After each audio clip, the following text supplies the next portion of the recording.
Assalamualaikum warahmatullahi wabarakatuh. Pemirsa, berjumpa lagi bersama saya Mia Jufri. Dan kali ini saya bersama dengan Ketua Gabungan Perusahaan Ekspor Indonesia GPEI DPD Sulawesi Selatan dan Barat.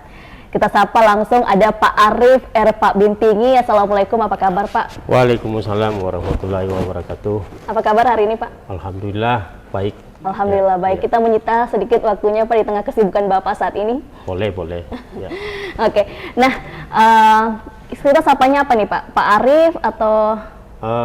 Biasanya selama ini orang manggilnya Arif aja. Arif aja ya, Arif. Pak Arif aja ya.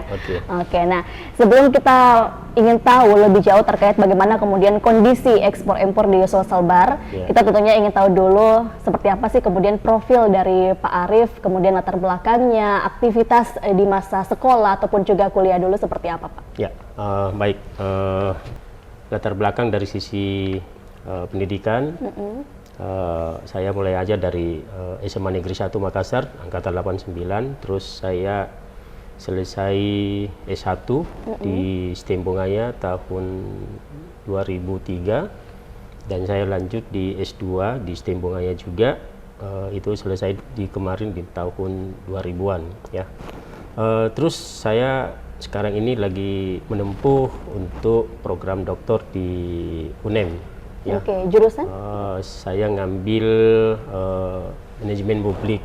Oke, jadi memang dari S1 terkait dengan manajemen atau ekonomi seperti itu Pak ya? Dia itu lebih besar di manajemen ya, makanya saya sangat berkecimpung karena basic saya itu di marketing ya, jadi memang ada sedikit ngambil jurusan yang betul-betul sesuai dengan kemampuan saya dari sisi marketing dan manajemen.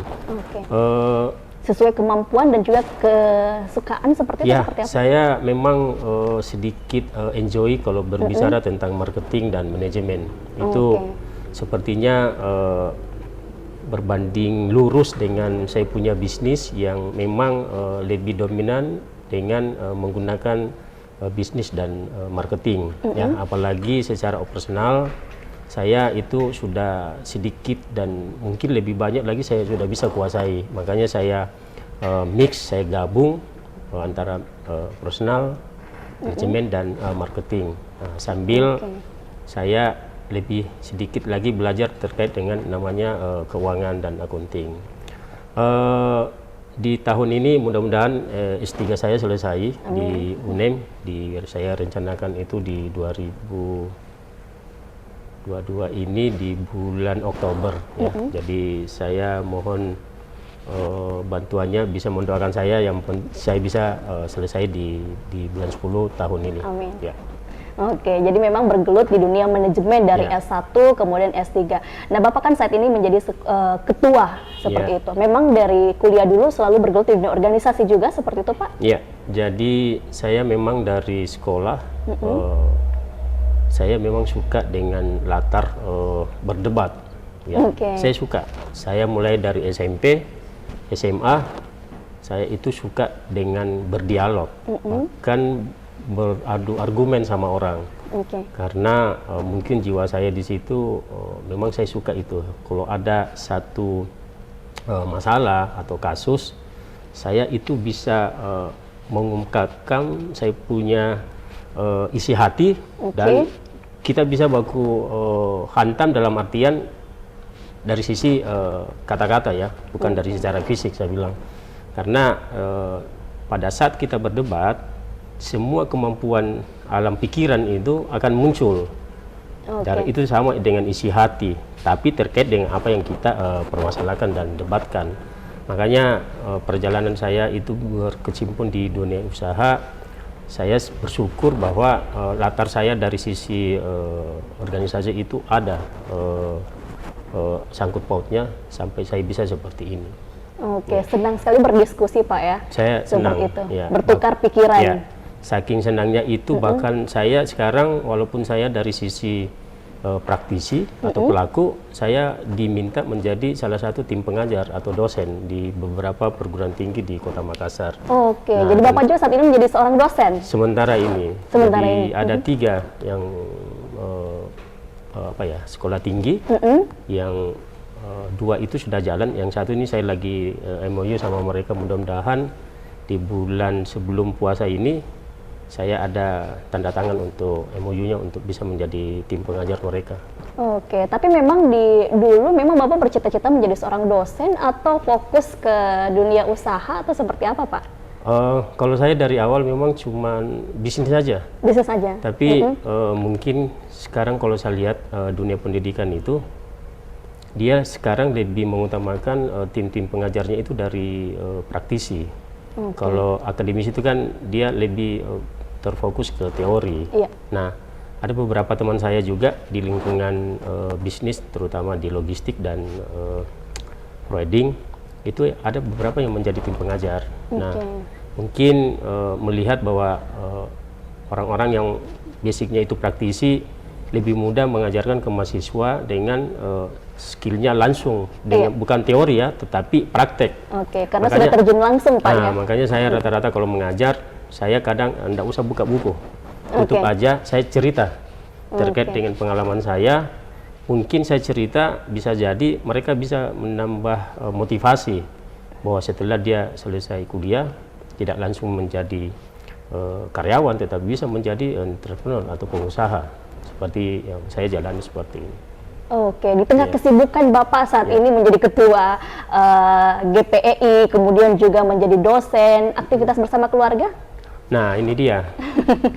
Jadi saya itu terus terang dari Senin sampai Jumat, itu saya betul-betul konsentrasi di usaha sama mengajar ya. Nah, di hari Sabtu dan Minggu itu mau tidak mau itu buat keluarga. Nah, kadang itu saya dikomplain sama ibu, kalau Sabtu itu kadang masih tetap saya tinggalkan ibu sama anak-anak. Jadi kadang kalau hari Minggu aja deh.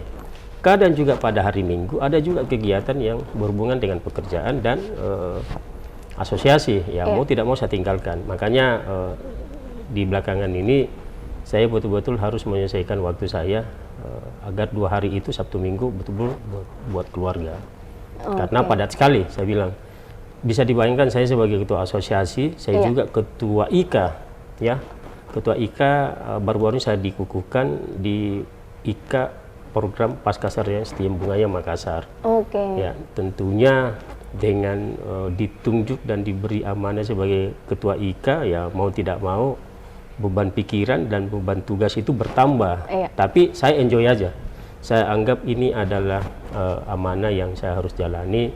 Sepanjang saya bisa memberikan ilmu, saya bisa memberikan kemampuan saya dari sisi berorganisasi, ya saya enjoy aja hadapi.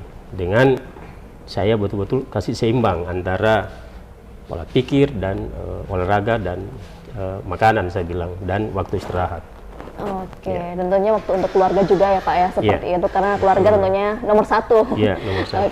Nah Pak, ada nggak sih Pak prinsip hidup yang Bapak pegang dari dulu sampai saat ini Pak? Kalau saya simpel aja, dari dulu itu sampai hari ini, kadang teman, sahabat, bahkan keluarga, saya itu orangnya keras.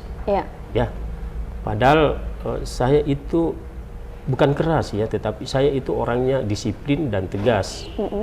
Saya kadang bilang dengan teman saya, kalau mau bergaul dengan saya, perlihatkan Anda punya sikap dulu. Kalau sikap Anda itu sudah bagus terhadap saya bisa larut ke Anda.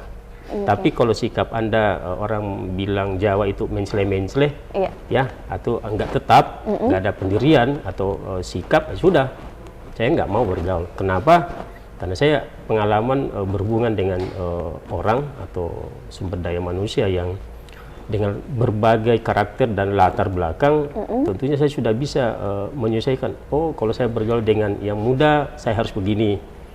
Saya juga harus tahu karakternya dia. Oh, yang lebih tua dari saya harus begini. Apalagi yang di bawah saya. Jadi semua dunia pergaulan itu saya sudah hadapi, dan betul-betul saya sudah bisa membuat satu kesimpulan bahwa kalau kita mau bergaul, tanamkan sikap dan karakter kita sama orang, dan ya itu tadi, bertanggung jawab. Itu aja kuncinya. Kalau itu kita sudah bawa, insya Allah dimanapun kita berada, pasti kita akan diterima di kelompok itu. Jadi sikap terlebih dahulu Pak ya, salah satunya adalah bertanggung jawab.